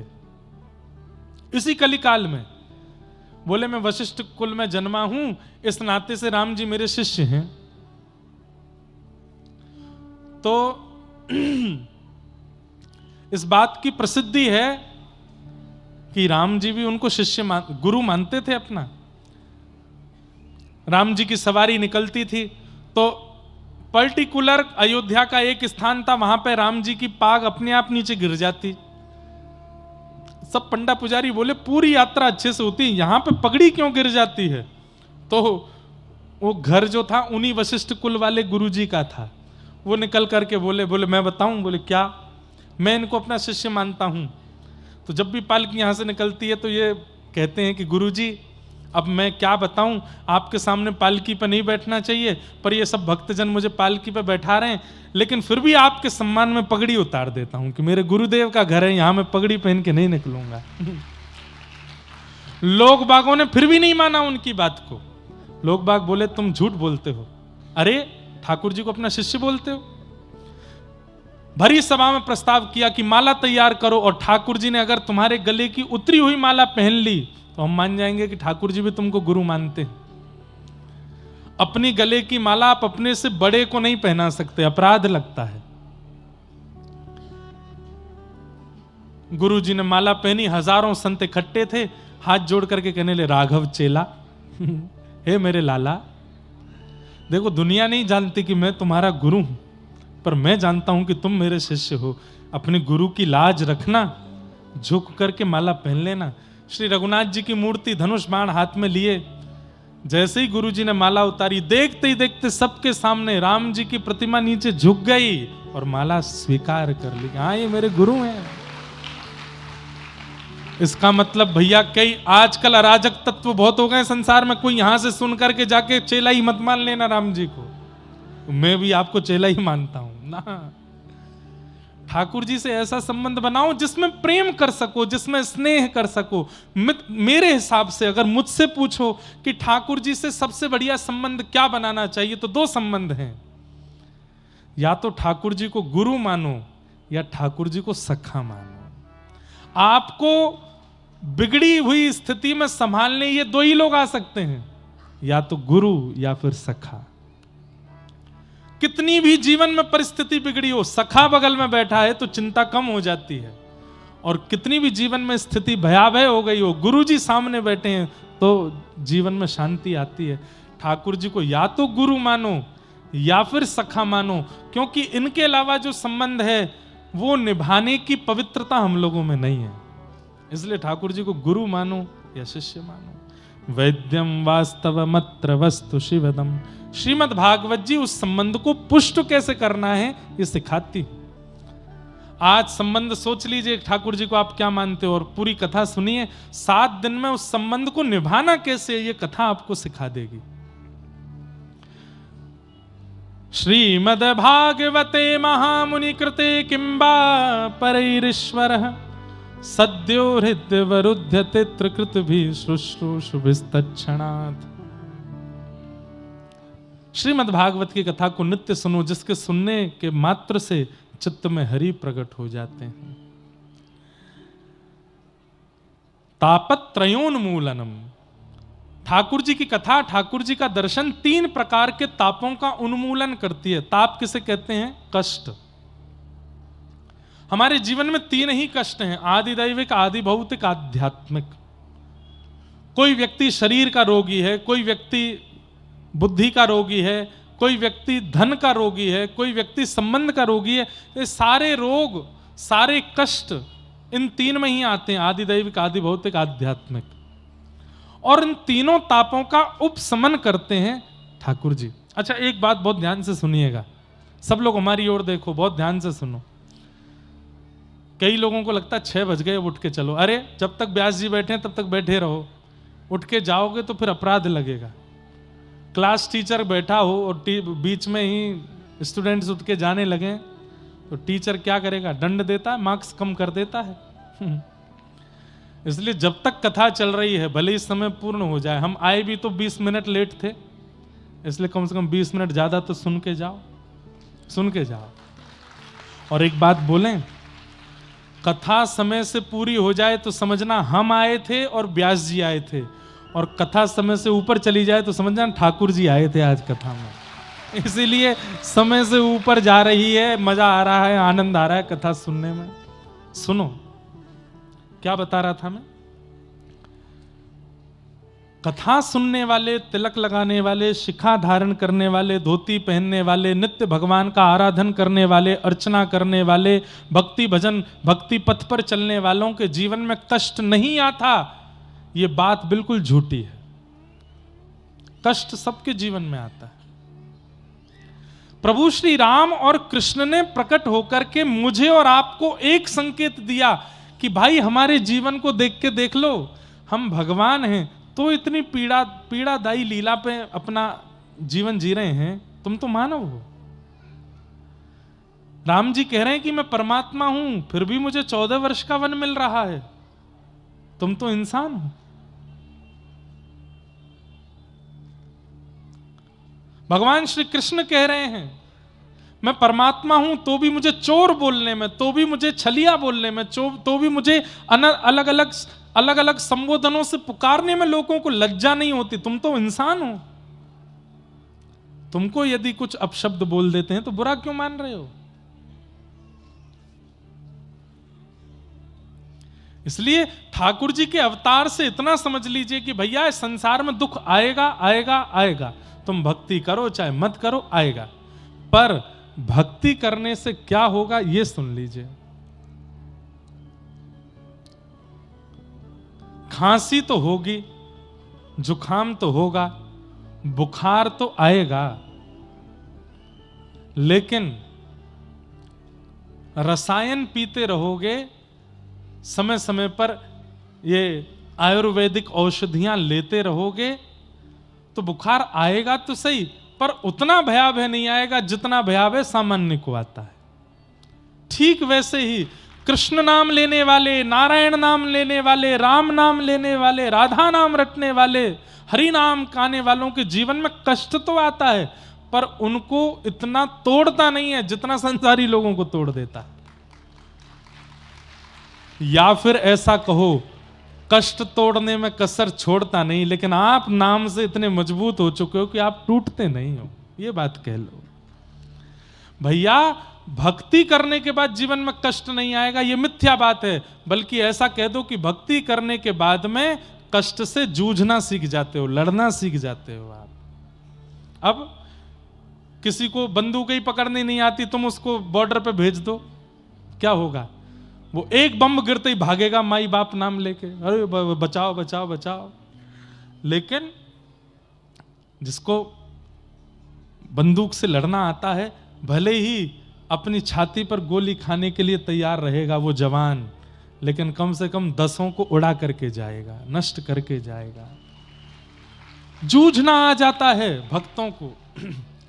काम, क्रोध, लोभ, मोह, ईर्ष्या, द्वेष, अभिनिवेश, अहंता, ममता, चिंता, ये सब हमारे सामने आक्रमण करने के लिए आते हैं, आक्रमण करते हैं। बाण आता भी है, लगता भी है, लेकिन हम अपने इतना ठोस बना चुके हैं नाम जप जप के कि हम ज्यादा पीड़ा में आते नहीं।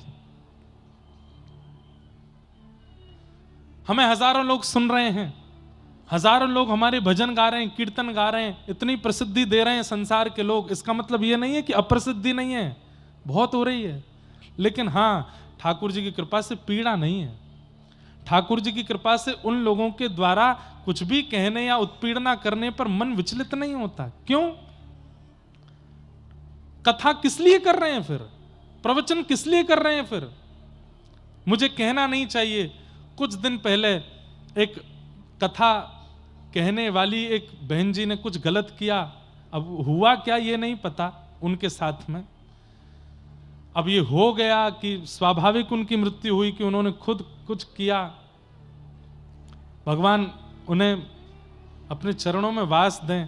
पर हमारी एक प्रार्थना है कि आध्यात्मिक व्यक्ति को जीवन से परेशान होकर कुछ नहीं करना चाहिए। अरे तो भगवान का नाम पर इतना भरोसा नहीं, भगवान के चरणों में इतना विश्वास नहीं, अरे वो सब रक्षा करेंगे।